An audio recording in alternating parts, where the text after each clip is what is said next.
Ooh, some treasure. Unfortunately, we're not exactly in a good spot to grab that right now. Hello there, friends, and welcome back to more Bravely Default 2. Last time, after reaching Holograd, we went into their military HQ and found Adam, but also his secret project, the Flying Fortress. Yeah, we're on a stinking airship.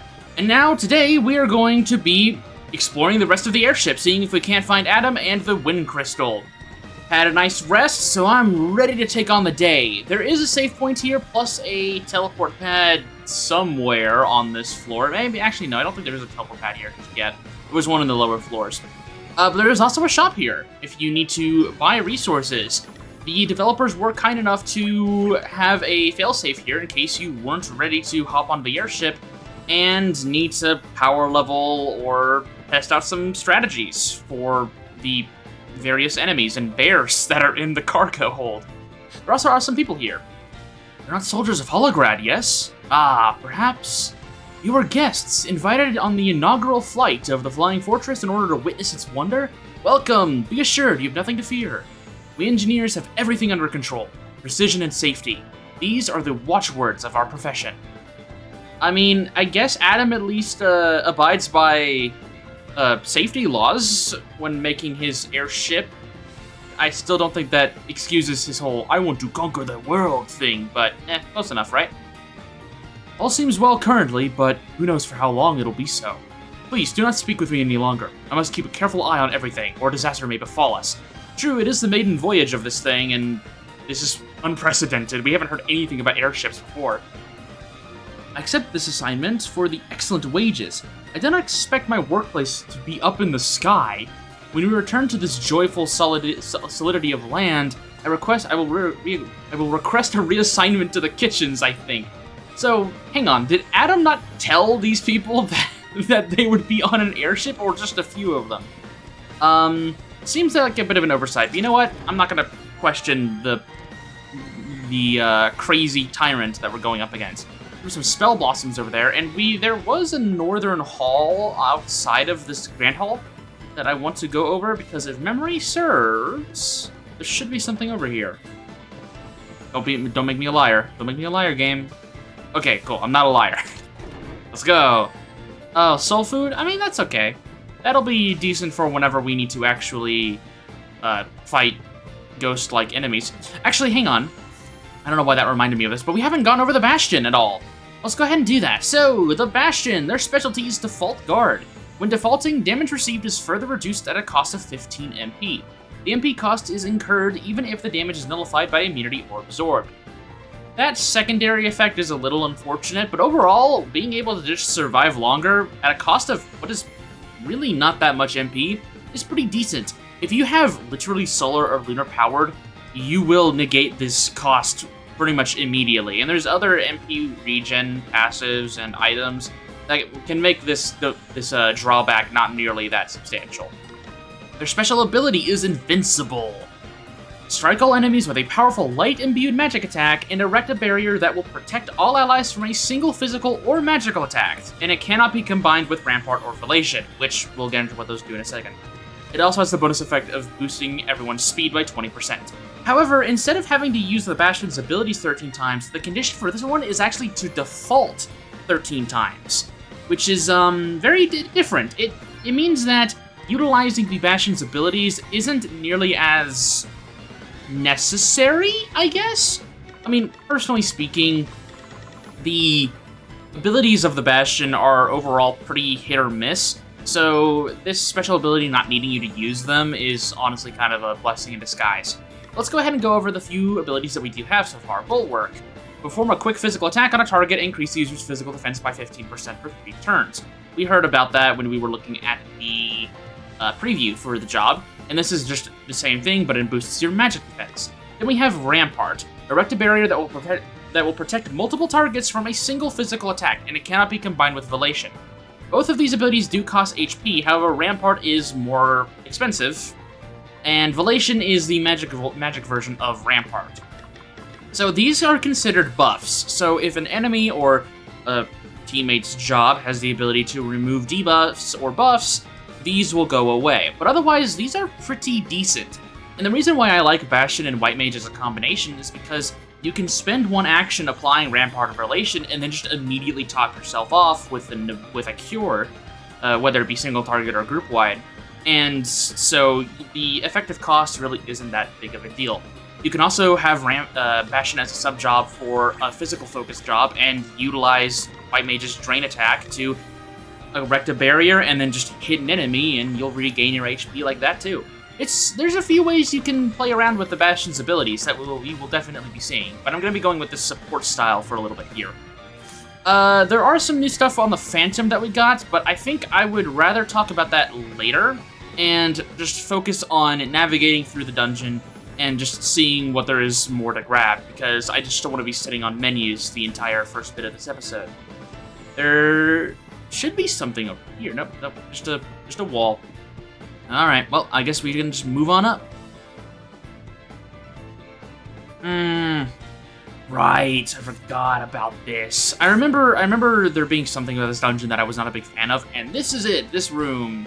I mean, it's really not that big of a deal, but I will say right now, this dungeon is very big. If you thought the Jaws of Judgment was a long dungeon, oh boy, this is gonna be fun. Let's go ahead and see if we can do at least a little bit more damage with Gloria here. She's not really getting too many hits in. I guess I haven't really gone over how physical hits work. We'll see it with Adele here. Actually, maybe the text is covering it. Yeah, there we go. So she got 10 hits right there. And the amount of hits that you deal on an enemy will actually increase the amount of damage that you deal. So we can see that we're doing quite a bit of damage. As long as we can land all those hits. And Gloria just unfortunately is unable to land most of those, which is definitely not helping her damage output. I don't really have any direct means of getting rid of Charm other than Remedies, so we're just gonna do that. Now we just have to sit and wait here. I guess we can put on Health Bringer just in case. And then we can use some standard attacks. 10 hits. Pretty decent. Seth learned to suffer in silence. I'm tempted to switch him over to Phantom along with Adele so he can start leveling it up, but I think I'm pretty content with the Dragoon Seth build right now. Spears are working pretty okay. So we have this button here. We're not going to push that just yet. We want to explore this area. We haven't actually examined these skeletons yet, so I guess we can do that. What are you about? You are weak to light and fire, daggers, and staves. Okay, well then let's see if we can beat you to death with a club. I mean, he did some decent damage. Oh, right, I need to use a Solid Stance here. I was wondering why I wasn't doing as much damage. That's right, the Solid Stance. Okay, I'm actually thinking on it, we are running into a lot of enemies that resist spears, aren't we? We might need to switch Seth over to something else then. Maybe a sword? Maybe we can do that? He does have an A rank in swords. Let's put on the Rune Blade. We didn't get to see much of this. It's a pretty cool looking weapon, if I do say so myself. Let's put that on him. It will definitely lower its damage output, but if we can run up against less enemies who are resistant to spears, then we should be okay. Going to the left here, we can't do much with that. But we've seen those types of platforms quite a bit already. There's been 2 of them, and one of them has a lever next to it. I wonder what that means. If we move up here, there's a gap in that road, so let's try pushing the one where... Actually, hang on. I see enemy. I want to kill enemy. Let's see here. Yeah, that's much better. We're not dealing with the half damage. We won't be able to get the potential stops, but I think that's a decent trade-off. He's still doing 6 regular attacks per session. Okay, so there's literally nothing there. I guess we can lift this up then. There we go. Yep, so pushing these levers, the ones that they're connected to at least, those platforms will be raised. You can kind of see this is going to be a light puzzle area, where we're going to have to keep lifting and lowering the platforms in order to move forward and grab loot. One of those dungeons. Honestly, at this point, it feels like we've been taking on more Hologradders than we saw in the overworld that the other armies were taking on. Like, my god, there's so many of them. And there's still a lot of undead soldiers that Vigentio probably left behind, for whatever reason. Honestly, thinking on it, Ranger is really not a bad idea for this dungeon, since you can just use Humanoid Slayer and just murder everyone. There's another guy that damages swords, but unfortunately I don't think we're going to be able to take care of all of the gaps there unless I swap him over to Phantom or put on Bare Knuckle Brawler, and honestly, I don't want to do any of those things right now. Moving forward, that guy just respawned below us. I was kind of scared for a second there, I thought he appeared right in front of me. Okay, there's 2 more chests in here. So, we're missing something. That is the way forward, so I don't want to go there just yet. I could lower this, and that leads me to a treasure chest. So let's lower this real quick. Now I gotta find a way to get back around there. I think I know the way there. If I go up and around here, you can kind of use the perspective of the dungeon with its sort of top-down skewed view to your advantage in order to see where you need to go just ahead of time. But overall, it's still not too great. Ooh, we got a spike shield. I think we already have one of those, right? Yeah, we have a few of them. Wow, okay. But you know, you can at least use this to your advantage. I don't think there's anything really too exciting down here. I think this just leads us back to the entrance. But I'm going to make sure, because last time I did that, it bit me in the butt because there was actually something over there. Good thing I did that. Let's go ahead and go lift that platform up again, and then there's one more treasure chest here. I don't remember where it is. So I think for right now, we're gonna move on, and we'll come back to trying to figure out what that treasure chest is at a later time. Okay, so now we're in the central concourse, okay. Let's see what we can find here. This reminds me a little bit more of the deck that we were in starting here, as we can also walk outside and feel the wind brushing in our face. I think I already made that reference. Oh, hello. We got another chaos here. Chaos, chaos. Ooh, hang on. Metal Wiki. Let's take a look at what you are all about. 132 HP weak to staves, which I guess Elvis could probably take advantage of, potentially. Okay, how am I gonna do this?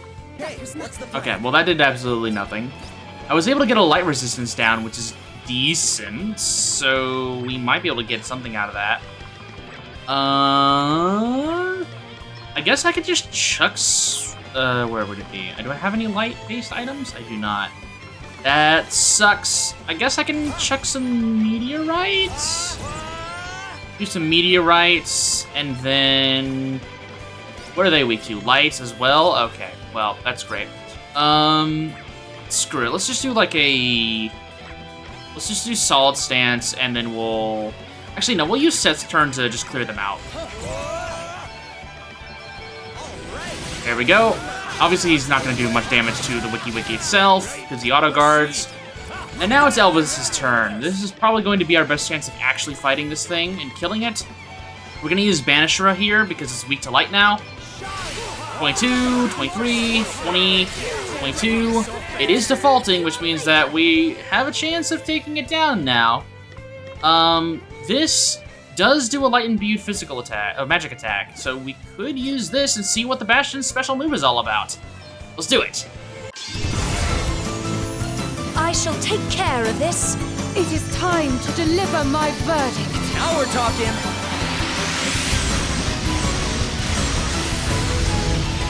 That ought to make a difference. Easily one of my favorite special moves in the entire game in terms of visual design. That right there, the Wiki did Ardor, which is surprising.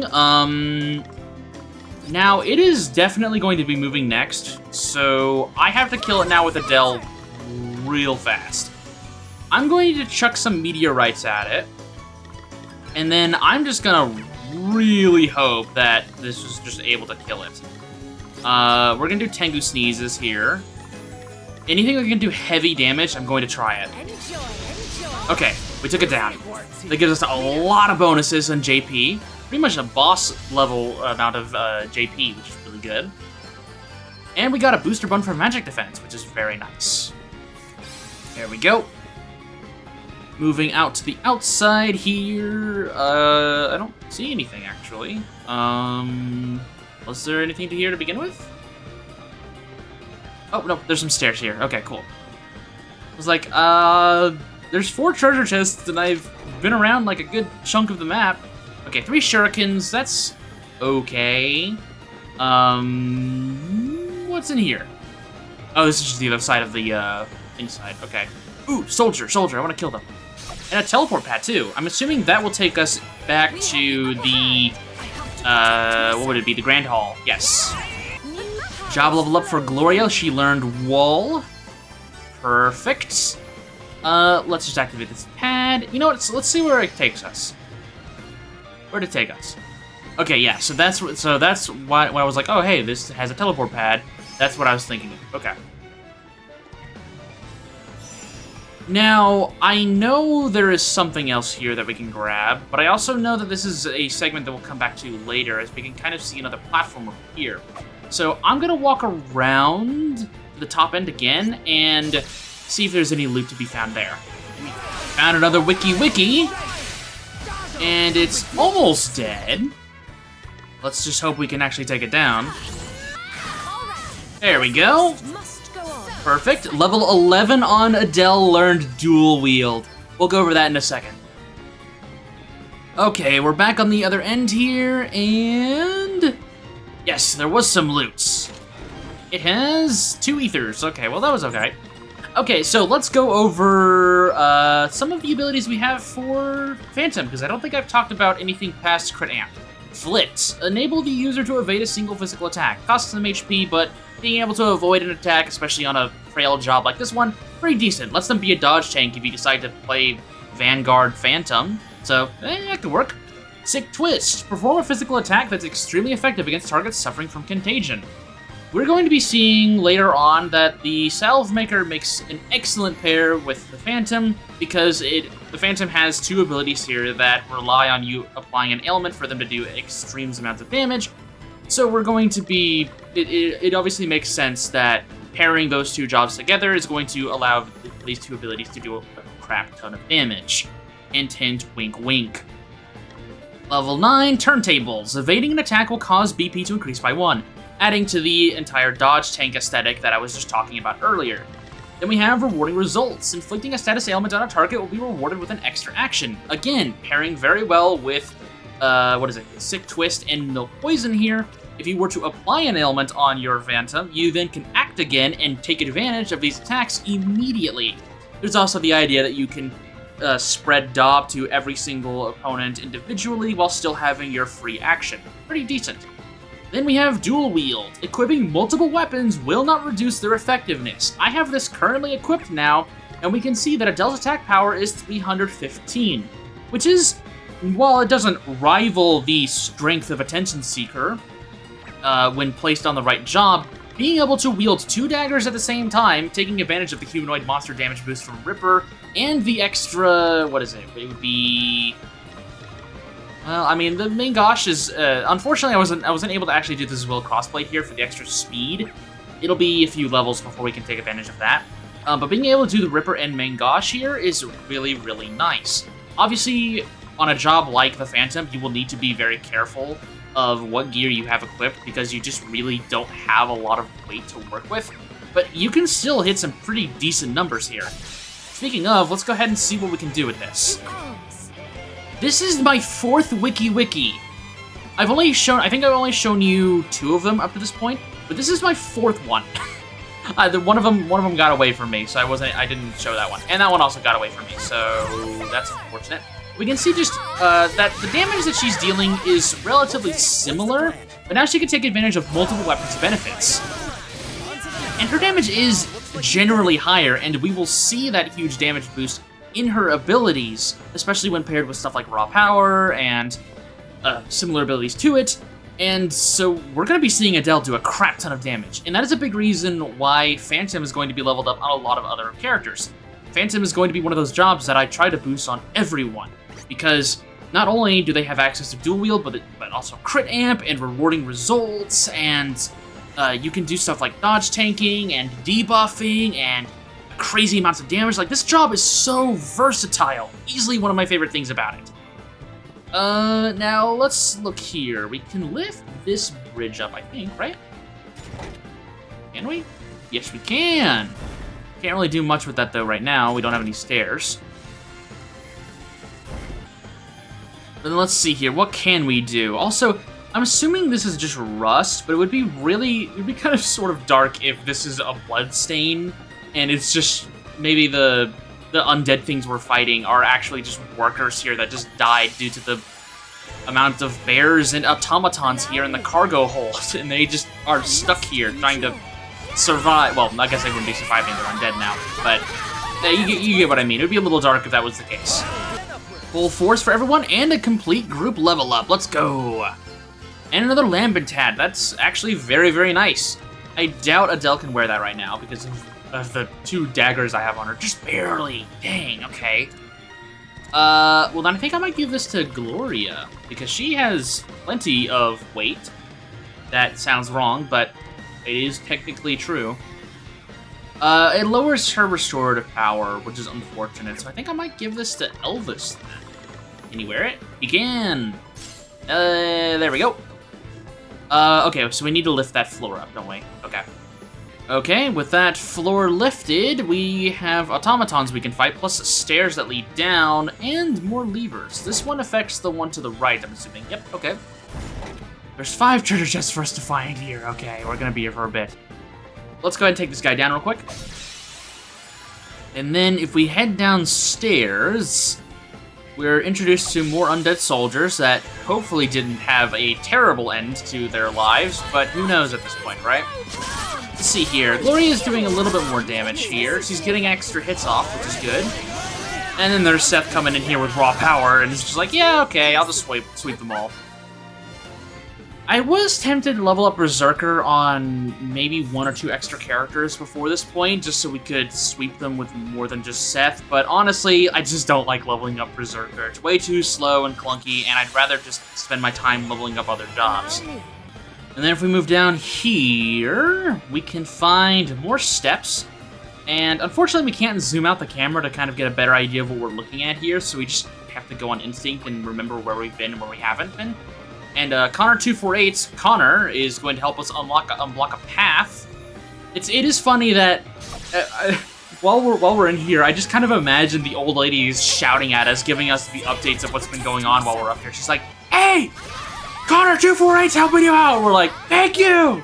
I don't know. I think it's fun there. Oh, she got something. I don't know what. Let's find out. She got Auto Guard. Okay. The user's turn will come around more slowly, but they will default automatically even when it's not their turn.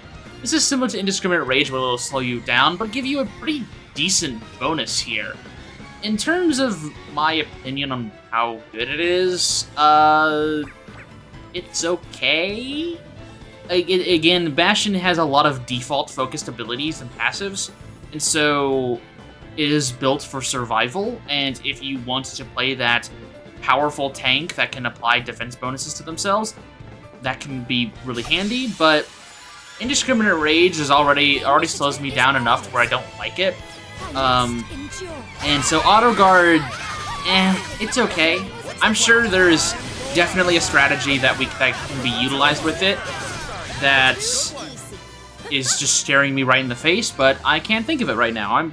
I'm certain I have something in my notes about Bastion. Let's move on here. Actually, I'm gonna keep fighting these guys. I want to get level ups. Level 10 on Elvis, learning Banishka, which will be really good if we run into any more of those wikis. And we got our first treasure chest of this area, which, you know, my old enemy, Nasty Surprises. Okay, with those guys taken care of, we got a Dark Deluge, not bad, and a Black Cowl. Let's take a look at that. I'm assuming that's a headpiece. Yes, it is. A unique sinister hood favored by spies and other stealthy infiltrators. Gives us a blindness immunity. And a huge boost to speed. If I put on the Black Cowl, that would put our speed at 151, which is 2 extra than what we have with the ninja garb. Then yeah, we can put on the Mirage Vest, giving her light and dark, well actually no, she loses the dark resistance, but gets light resistance. And she gets 2 extra speed, which is not too bad, so I'll take that. If she somehow dies immediately, then I might swap that back, but I doubt that'll be the case. Hello there. Oh, God. I don't know why, that kind of scared me. Ooh, hello. Kagutsuchi. I guess, okay, yeah, no, I already have examined you. It's like, oh, okay, we have a new enemy. No, we do not. I just don't think I've talked about them, so that's probably what I was thinking of. We're almost maxed out Phantom on Adele, and I have to think of something to give her. This is not... I mean, I guess I have been fighting an excess amount of enemies here, haven't I? I have kind of lost track of what I've been doing, so I'm just gonna lift that up and see what happens. Alright, moving on up. Well, now we're moving on up. And okay, so there's a treasure chest down here. Very, very nice. Please don't be another nasty surprise or I'll cry. No, it's a dragon scale armor. I'm assuming that's a heavy piece of armor? It is. But it gives fire and earth resistance. That's not bad. But I'm gonna pass on that. Heavy armor, in my opinion, is not too crazy in this game. And I did lock myself out of a save point here. That's unfortunate. Okay, well, then I'm going to head down here. Alrighty, so in the middle of this area, now that the enemies are starting to get scared of me, we can kind of look around here. So I push this lever, and that will raise that platform that we saw earlier. That is our way to the save point that we saw just a second ago. These two platforms we haven't messed with at all just yet. If I were to lower this one, that could let me come down here and fight these guys, I guess. And if I walk down here, we can go to these steps. And with that lowered platform, we should be able to navigate this area a little bit better. Leading ourselves to a treasure chest. Saw that out of the corner of my eye. Grab it right here. Gauntlets. I do think we have a pair of those already. We do not. It's sturdy iron gloves that allow for each finger to move individually. Lots of defenses, but lowers your speed and evasion. We can buy those, that's what I'm thinking of. We can buy those, but I just haven't bought them because they're just standard stat boosts instead of anything too crazy. So the lever that we had down there was able to lower this platform. I'm assuming that would lead us to another piece of equipment. So let's see if we can't go and grab that just real quick. Oh hey, Gloria learned Critical Flow. And we're about one fight away from maxing out Phantom on Adele, and I still haven't figured out what I'm going to do with that yet. Let's go ahead and pass over this bridge here. That is... Okay, so we need to lower this platform to get to that lever. So then we need to walk around here and to get to that lever again. So I'll see you right over there. Go through here. And this should let us push this lever right here that's kind of hidden, which is unfortunate. And then that will let us travel around there. I know I'm sounding very... For anyone who just puts this on and just listens to it in the background, this has been a very confusing episode for you to listen to. Because it's been a lot of, go here, go there, go here, go there. But, I mean, I have no idea where's north right now. Lowering that platform to the left and then going and looping around should give us what we want. That enemy has spawned in and has jumped me every single time. I'm going to murder them now and get my max level. Never mind, I guess I forgot to take off Counter Savvy, or put on Counter Savvy, so that's not good. Okay, that went a little rougher than I expected, but we got job level 11 on Seth and maxed out Phantom, learning Never Ending Nightmare, a very intimidating sounding ability. And honestly, that's for a good reason. Never Ending Nightmare. Perform an extremely powerful physical attack on a target. If the target is defeated, another action can be performed. It's basically a stronger version of Recurring Nightmare. The Phantom also learns their second specialty, Results Guaranteed. Expends 40 MP to guarantee that any ability effect with a percentage chance of occurring will be triggered. This is single-handedly one of the most versatile and overpowered abilities in the entire game. And we will be seeing its effects a lot. I'm not going to go into too much detail how in this episode. This is going to be a very full episode already. But trust me, that is going to be a big deal. I'm going to swap her over to something else real quick. Actually, you know what? Screw it. Let's put her on Ranger and have her wrap up that. So now with those lowered platforms, we can walk around to the left here. and find some stairs. Okay, and following these stairs, let me see if I can't entice that skeleton to run that way.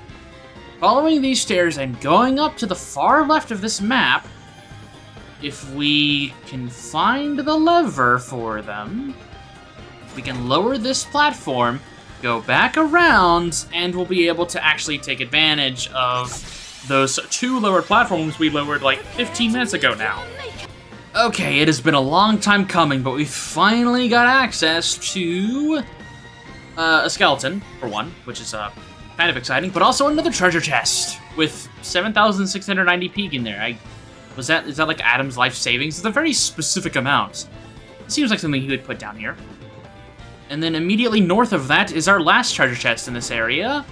The, well, 2 magic herbs. Okay. So now our objective is to open up that save point again. So I will meet you back over where we could lift up those 2 bridges. I'm going to lift them up, and then I will see you back over there, that save point. On our way back, we gotta level up for the entire crew. R is right. Level 45, a decent milestone. Okay, we've now set everything up in place to let us get to that stupid save point we saw that time ago. So, now we get to walk over here. Finally, the Holograd soldiers are afraid of us, but I don't think the skeletons or the magelings are, which kind of shows how cowardly the Hologradists have become after watching us massacre most of them. So, you know what? I kind of understand why they're afraid of us now. But either way, we have made it to this save point. We can heal up and get ready to go. But let's see what's up here. We've now finally made it to the bridge of the Flying Fortress, letting us see kind of what plans Adam has, which doesn't seem to be much of anything. You can see kind of what looks like to be an astrolabe of some kind. It doesn't really seem like there's anything here. There's no treasure. And obviously the Holograd soldiers commanding the bridge aren't really anything to worry about. So, I guess we can go ahead and set this elevator here to the Grand Hall.